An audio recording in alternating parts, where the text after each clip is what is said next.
দর্শক আমন্ত্রণ ইসলামী bank PLC world news today সাথে আছেন মিলা খন্দকার। শুরুতেই আজকে শিরোনাম।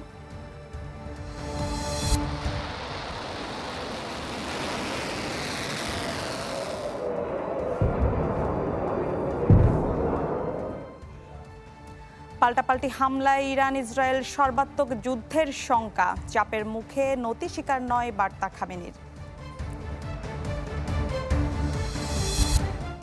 মধ্যপ্রাচ্যে সামরিক শক্তি বাড়াচ্ছে যুক্তরাষ্ট্র, পরিস্থিতি আরও ঘোলাটে হওয়ার শঙ্কা বিশ্লেষকদের। দর্শক শিরোনাম শুনছিলেন, এবারে বিস্তারিত। ট্রাম্প খামেনির বার্তায় ক্রমেই বাড়ছে ইরান ইসরায়েল সর্বাত্মক যুদ্ধের শঙ্কা। জাতির উদ্দেশ্যে দেয়া ভাষণে তেল আবিবকে তীব্র হুঙ্কার দেন ইরানের সর্বোচ্চ নেতা আয়াতুল্লাহ আলী খামেনি। ট্রাম্পের আত্মসমর্পণের আহ্বান প্রত্যাখ্যান করে জানান, চাপিয়ে দেয়া শান্তি বা যুদ্ধ কোনোটাই মানবে না তেহরান।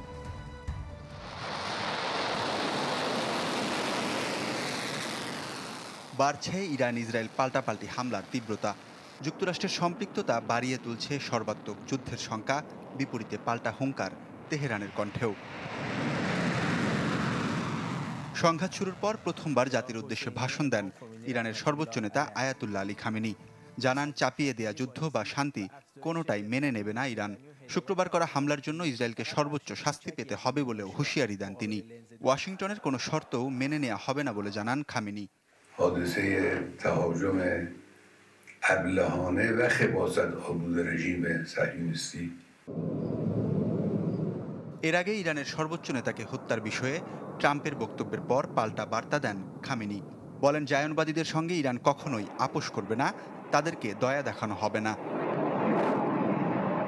নতুন করে তেহরানের কাছে খোজির ক্ষেপণাস্ত্র তৈরি স্থাপনাকে নিশানা করে হামলা চালিয়েছে ইসরায়েল। হামলা হয়েছে তেহরানের ইমাম হোসেন বিশ্ববিদ্যালয় লক্ষ্য করেও।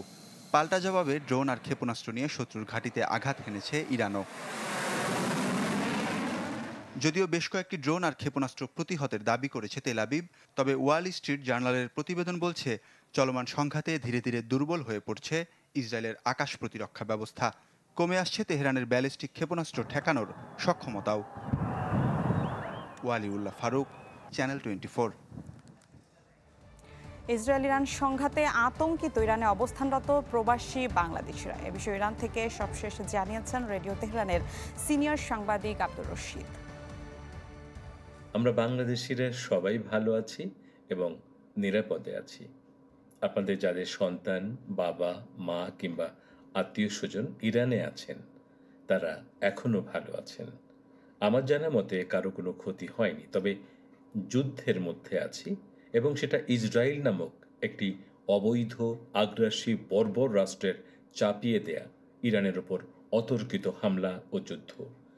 যারা নিষ্ঠুরভাবে দিনের আলোয় গাজায় নারী, শিশুসহ হাজার হাজার নিরীহ মানুষকে হত্যা করছে প্রতিনিয়ত, সেই রাষ্ট্রের সাথে ইসলামী প্রজাতন্ত্র ইরানের যুদ্ধ হচ্ছে। ফলে যুদ্ধের ভেতর নিরাপদ থাকাটা খুবই কঠিন একটা বিষয়। আপনারা সবাই প্রিয়জনদের জন্যে এবং আমাদের সবার জন্যে প্রাণ থেকে দোয়া করবেন। শত্রুপক্ষের বুলেটের নিশানায় ইরানের সর্বোচ্চ নেতা আয়াতুল্লাহ আলী খামেনি। মূলত তাকে হত্যার মধ্য দিয়ে ইরানে ক্ষমতার পট পরিবর্তন চাইছে ইসরায়েল, আর প্রকাশ্যে এই হত্যাযজ্ঞে তাল দিচ্ছে মিত্র যুক্তরাষ্ট্র। ঘরের শত্রু ইরানের সাবেক যুবরাজ রেজা পাহলভিও দেশটির শাসন ব্যবস্থা পরিবর্তনে পশ্চিমা কূটচালে পা বাড়িয়েছে। 13 জুন প্রথম প্রহর থেকে ইরানে নজিরবিহীন হামলা চালিয়ে যাচ্ছে তেল আবিব। এই আগ্রাসনের পেছনে দেশটির পারমাণবিক কর্মসূচি স্তব্ধ করে দেওয়ার অজুহাত থাকলেও আড়ালে জমে উঠেছে ঘৃণ্য এক কূটনৈতিক খেলা। লন্ডনের চ্যাথাম হাউসের এক বিশ্লেষণ বলছে, এই হামলার মাধ্যমে মূলত ইরানে ক্ষমতার পট পরিবর্তন চাইছে ইসরায়েল। অনেকটা স্পষ্ট করে তা স্বীকারও করে নিয়েছেন ইসরায়েলের প্রধানমন্ত্রী নেতানিয়াহু। তার দাবি, ইরানের সর্বোচ্চ নেতা আয়াতুল্লাহ আলী খামেনিকে হত্যা করাই সংঘাত বন্ধের সবচেয়ে সহজ উপায়। খামেনির পরিণতি সাদ্দাম হোসেনের মতো হবে বলে হুঁশিয়ারি দেশটির। প্রতিবেশী ইরাকে কি ঘটেছিল, ইরানের স্বৈরশাসককে তা মাথায় রাখা উচিত। সাদ্দাম হোসেনের মতোই তার পরিণতি হবে। নিঃশর্ত আত্মসমর্পণের হুমকি এবং খামেনিকে সহজ লক্ষ্যবস্তু দাবি করে একের পর এক সামরিক সংকেত দিয়ে যাচ্ছে মিত্র যুক্তরাষ্ট্র। পশ্চিমাদের এই কূট চালে উস্কানি দিয়ে ইরানের শাসন ব্যবস্থা পরিবর্তনের ডাক দিয়েছেন দেশটির সাবেক যুবরাজ রেজা পাহলভি। ইসলামী প্রজাতন্ত্রের পতন শুরু হয়ে গেছে। এটা খামেনির একার যুদ্ধ, ইরানের জনগণের নয়। এখনই সুযোগ উঠে দাঁড়ানোর। বুলেটের নিশানায় থাকা ৮৬ বছর বয়সী খামেনি এখন অবস্থান করছেন তেহরানের উত্তর পূর্বে লাভিজান এলাকার গোপন ভূগর্ভস্থ বাংকারে। তবে তাকে শঙ্কামুক্ত বলতে নারাজ নিরাপত্তা পর্যবেক্ষকরা। আর এমন সময়ে মিত্র দেশগুলোর হাত গুটিয়ে থাকাও বাড়াচ্ছে শঙ্কা। ইউরোপীয় আন্তর্জাতিক যুদ্ধ আইনে রাষ্ট্রপ্রধানদের হত্যা চেষ্টা দীর্ঘদিন ধরেই নিষিদ্ধ। তবে ২০০১ সালের পর ওয়ার অন টেরর নামের এক বিশেষ যুদ্ধনীতির আড়ালে সেসব নিয়ম ভাঙার নিয়ম চালু রেখেছে বিশ্ব মোড়লের ভূমিকায় থাকা যুক্তরাষ্ট্র। নীলা খন্দকার, চ্যানেল 24। দর্শক, ইসলামী ব্যাংক পিএলসি ওয়ার্ল্ড নিউজ টুডেতে নিচ্ছে একটা বিরতি, ফিরছি একটু পরেই, সাথে থাকুন।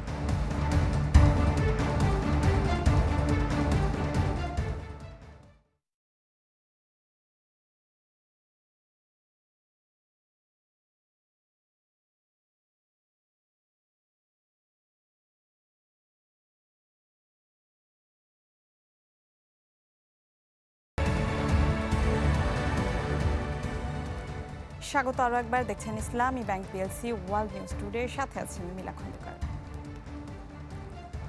ইরানের সাথে যুদ্ধে জড়িয়ে অর্থনৈতিক সংকটের মুখে পড়ছে ইসরায়েল। প্রতি রাতে ইসরায়েলের প্রায় ২৮ কোটি ৫০ লাখ মার্কিন ডলার খরচ হচ্ছে শুধু ক্ষেপণাস্ত্র প্রতিরক্ষা ব্যবস্থায়। ইরানে হামলা করার পর প্রথম ৪৮ ঘণ্টাতেই খরচ হয়েছে প্রায় ১৫০ কোটি ডলার। বিশ্লেষকদের মতে যুদ্ধের মারাত্মক প্রভাব পড়তে পারে ইসরায়েলের অর্থনীতিতে। ইরানের দাঁত ভাঙা জবাবে শুরু থেকেই ধরাশায়ী দখলদাররা।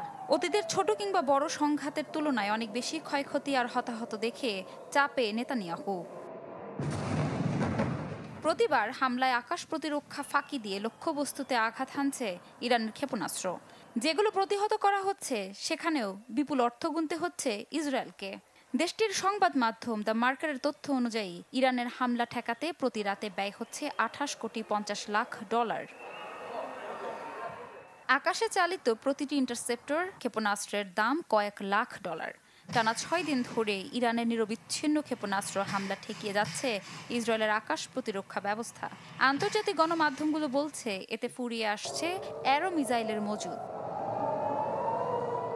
আইডিএফ প্রধানের সাবেক উপদেষ্টার মতে এই যুদ্ধের সরাসরি সামরিক ব্যয় প্রতিদিন গড়ে ৭২ কোটি ৫০ লাখ ডলার। মাত্র ৪৮ ঘন্টার লড়াইয়ে ইসরায়েলকে গুনতে হয়েছে প্রায় ১৫০ কোটি ডলার, যার অর্ধেকই খরচ হয়েছে প্রতিরক্ষায় আর বাকিটা হামলায়। সাধারণত প্রতিটি রকেট, ড্রোন প্রতিরোধে ব্যবহৃত প্রযুক্তি, আয়রন ডোম, ডেভিড স্লিং খুবই ব্যয়বহুল। অর্থনীতিবিদরা বলছেন যুদ্ধ যত দীর্ঘায়িত হচ্ছে ততই ভেঙে পড়ছে ইসরায়েলের বাজেট কাঠামো। প্রতিদিনের শত শত মিলিয়ন ডলারের ব্যয় জনগণের উপর চাপ বাড়াবে। ধারণা করা হচ্ছে বিশেষ করে বাজেট ঘাটতি ও মুদ্রাস্ফীতি দেশটির অর্থনীতিকে দ্রুতই খাদের কিনারে নিয়ে দাঁড় করাবে। ইফশিতা জামান, চ্যানেল 24। ইসরায়েল ইরান সংঘাতে মধ্যপ্রাচ্যে সামরিক শক্তি বাড়াচ্ছে যুক্তরাষ্ট্র। এরই মধ্যে বাড়তি সেনা ও যুদ্ধবিমান মোতায়েন করেছে দেশটি। এতে সংঘাতময় পরিস্থিতি আরও জটিল রূপ নেওয়ার শঙ্কা বিশ্লেষকদের। গুরুত্বপূর্ণ মোড় নিতে যাচ্ছে ইরান ইসরায়েল সংঘাত। ইসরায়েলের মিত্র দেশ যুক্তরাষ্ট্রের জড়িয়ে পড়ার ইঙ্গিত ক্রমশ জোরালো হচ্ছে। জি7 সম্মেলন থেকে আগে ভাগেই ওয়াশিংটনে ফিরে ডোনাল্ড ট্রাম্প যুক্তরাষ্ট্রের জাতীয় নিরাপত্তা কাউন্সিলের সাথে প্রায় ৯০ মিনিটের বৈঠক করেন। যদিও এই বৈঠকের বিস্তারিত কিছু জানা যায়নি। তবে মঙ্গলবার ট্রুথ সোশ্যালে ট্রাম্প চেয়েছেন ইরানের নিঃশর্ত আত্মসমর্পণ। সোশ্যাল প্ল্যাটফর্মটিতে দেয়া পোস্টে ট্রাম্প আরও বলেন, ইরানের সর্বোচ্চ নেতা আয়াতুল্লাহ খামেনি কোথায় লুকিয়ে আছেন তা জানে যুক্তরাষ্ট্র, তবে আপাতত তাকে হত্যার পরিকল্পনা নেই যুক্তরাষ্ট্রের। ইরান ইস্যুতে ট্রাম্পের এই অবস্থান যদি একই রকম থাকে তাহলে বাঁচতে পারে যুদ্ধের দামামা ধারণা বিশ্লেষকদের। পরিস্থিতি এখন শান্তির দিকে নয়, যুদ্ধের মাত্রা আরও বৃদ্ধির দিকে যাচ্ছে। ট্রাম্পের দেওয়া বার্তায় মনে হচ্ছে তিনি কূটনৈতিক সমাধানের দিকে এগোতে চাচ্ছেন না। আর ইরান যুক্তরাষ্ট্রের দাবির কাছে আত্মসমর্পণ করবে এমন সম্ভাবনাও কম। ফলে চলমান উত্তেজনা আপাতত কমবে বলে মনে হচ্ছে না। এরই মধ্যে মধ্যপ্রাচ্যে সেনা মোতায়েন বৃদ্ধি করেছে যুক্তরাষ্ট্র। পাঠানো হয়েছে বিমানবাহী রণতরী ও X-15, F-22, F-35 fighter jet. Europe সহ বিভিন্ন দেশের ঘাঁটি থেকে মধ্যপ্রাচ্যের উদ্দেশ্যে রওনা দিয়েছে এসব যুদ্ধ বিমান।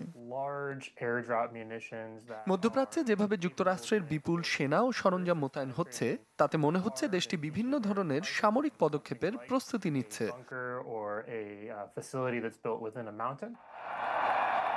বিশেষজ্ঞরা বলছেন, ইসরায়েলের সাথে মিলে ইরানের বিরুদ্ধে যদি যুক্তরাষ্ট্র বিমান যুদ্ধে জড়িয়ে পড়ে, তাহলে তারা B-2 বোমারু বিমান ব্যবহার করতে পারে। এই বিমান থেকে ছোড়া প্রায় 14 টনের বাংকার বাস্টার বোমার মাধ্যমে ইরানের ফোর্দোর মতো মাটির নিচে থাকা পারমাণবিক স্থাপনাগুলোকে ধ্বংস করা সম্ভব। বাংকার বাস্টার বোমা শক্ত ও গভীর লক্ষ্যবস্তুতে আঘাত হানতে সক্ষম, যেমন পাহাড় ও মাটির নিচে থাকা স্থাপনাও ধ্বংস করতে পারে এগুলো। এসব বোমার ফিউজ এমন ভাবে তৈরি যাতে এগুলো মাটির শত ফুট গভীরে প্রবেশের পর বিস্ফোরিত হয়। মধ্যপ্রাচ্যে মোতায়েন আছে যুক্তরাষ্ট্রের প্রায় 40,000 সেনা, সাথে আছে আকাশ প্রতিরক্ষা ব্যবস্থা, ফাইটার জেট ও যুদ্ধজাহাজ, যা থেকে ক্ষেপণাস্ত্র শনাক্ত করে ভূপাতিত করা সম্ভব। রাখি জেসমিন, চ্যানেল 24। দর্শক, ইসলামী ব্যাংক পিএলসি ওয়ার্ল্ড নিউজ টুডেতে নিচ্ছে আরো একটা বিরতি, সাথেই থাকুন।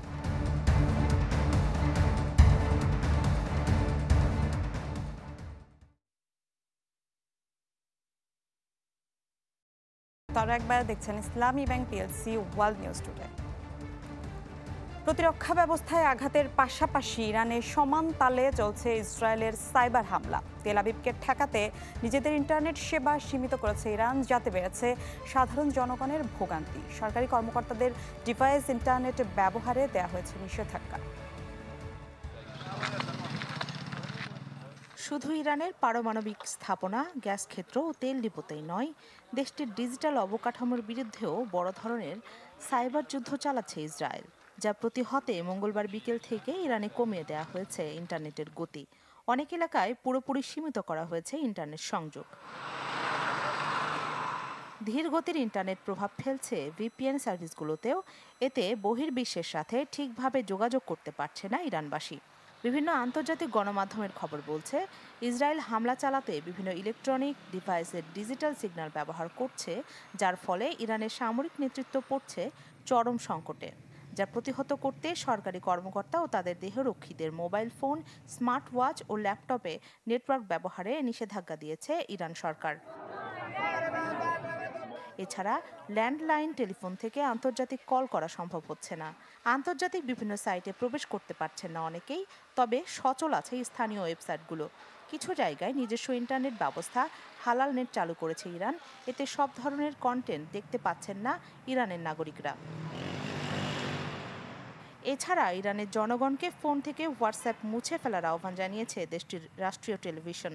সংশ্লিষ্টদের দাবি, এই অ্যাপ ব্যবহারকারীদের অনেক গুরুত্বপূর্ণ তথ্য অজান্তেই চলে যাচ্ছে ইসরায়েলের গোয়েন্দাদের হাতে। হোয়াটসঅ্যাপের পাশাপাশি ইনস্টাগ্রাম, অ্যাপল অ্যাপ স্টোর ও Google Play Store service block করা হয়েছে। এমন পরিস্থিতিতে ইলন মাস্কের স্যাটেলাইট ইন্টারনেট সেবা স্টারলিংক চালুর আবেদন করছেন অনেকেই। বড় কোনো ঘটনায় ইন্টারনেট বন্ধ বা সীমিত করা ইরানের নতুন কোনো ঘটনা নয়। এর আগে 2019 সালে সরকার বিরোধী আন্দোলনের সময় 6 দিনের জন্য ইন্টারনেট সেবা পুরোদমে বন্ধ রেখেছিল দেশটি। রাখি জেসমিন, চ্যানেল 24। ইসরায়েলের বিরুদ্ধে ইরানের প্রতিশোধমূলক হামলাকে সমর্থন জানালেও সীমান্ত অঞ্চলে কড়াকড়ি আরোপ করেছে প্রতিবেশী তুরস্ক। বুধবার এ তথ্য জানিয়েছেন দেশটির প্রতিরক্ষা মন্ত্রী ইয়াসার গুলের। ইরানের সাথে সীমান্তবর্তী অঞ্চল পরিদর্শন করে প্রয়োজনীয় সব ব্যবস্থা নেওয়ার কথা জানান তিনি। সাথে ছিলেন নিরাপত্তা বাহিনীর ঊর্ধ্বতন কর্মকর্তারাও। দেশটির সাথে প্রায় 560 কিলোমিটারের সীমান্ত রয়েছে তুরস্কের। ইসরায়েলি হামলা থেকে বাঁচতে এরই মধ্যে তুরস্কে ঢুকেছে কয়েক হাজার ইরানি, আশ্রয়প্রার্থী আরও বহু।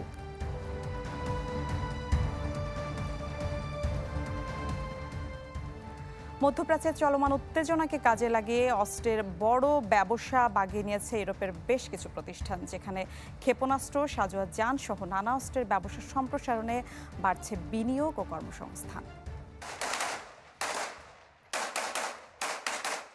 মধ্যপ্রাচ্য জুড়ে যুদ্ধের দামামা, সময়ের সাথে যা হচ্ছে আরও তীব্র। জানমালের ক্ষতি পুষিয়ে নিতে যুদ্ধে বিধ্বস্ত দেশগুলো হিমশিম খেলেও এই সুযোগে লাভের পাল্লা ভারী করে নিচ্ছে অস্ত্র সরবরাহকারী প্রতিষ্ঠান ও দেশগুলো। রাশিয়ান আগ্রাসন আর আমেরিকার আধিপত্যের মুখে পড়ে প্রতিরক্ষা ব্যয় বাড়িয়েছে ইউরোপের বেশ কয়েকটি দেশ। সেই সাথে ফ্রান্স, জার্মানি, পোল্যান্ডের মতো দেশগুলোতে বাড়ছে সম্ভাবনাও। এরই মাঝে দুটি বড় ইউরোপীয় প্রতিরক্ষা প্রতিষ্ঠান এমবিডিএ, যারা ক্ষেপণাস্ত্র তৈরি করে, ও অন্যটি কেএনডিএস, ফ্রাঙ্কো জার্মান কোম্পানি, যারা সিজার, হাওয়েৎজার ও 155 মিলিমিটার শেল তৈরি করে, তাদের কারখানা পুরোদমে চালু রেখেছে। এসব প্রতিষ্ঠানের উৎপাদন বেড়েছে 3 গুণ 2 বছরের মধ্যে সর্বোচ্চ। ধারণা করা হচ্ছে আগামী 5 বছরে সম্মিলিতভাবে $1 বিলিয়ন বিনিয়োগ করবে তারা, যেখানে কর্মসংস্থান হবে 2,500-এর বেশি মানুষের। এদিকে জার্মান প্রতিষ্ঠান রেইন মেটালের উচ্চাভিলাষী পরিকল্পনায় নতুন করে যুক্ত হয়েছে গোলাবারুদ তৈরির কারখানা, যারা এরই মাঝে হাওয়েৎজার তৈরির পাশাপাশি লিনেক্স ও পুমা নামক দুটি সাঁজোয়া যান তৈরি করছে। যদিও প্রতিবেশী দেশ পোল্যান্ডে এ সংক্রান্ত কাজে রয়েছে নানা চ্যালেঞ্জ। চলতি বছরে যাদের প্রতিরক্ষা ব্যয় বেড়ে হয়েছে জিডিপির 4.5%। নাদিয়া ইসলাম তুলি, চ্যানেল 24। দর্শক, এই ছিল আজকের ইসলামী bank PLC world news today. বিশ্বের গুরুত্বপূর্ণ সব সংবাদ ও বিশ্লেষণ জানতে চোখ রাখুন চ্যানেল 24 এর পর্দায়। এছাড়াও দেখতে পারেন ফেসবুক এবং ইউটিউবে। সবাইকে ধন্যবাদ।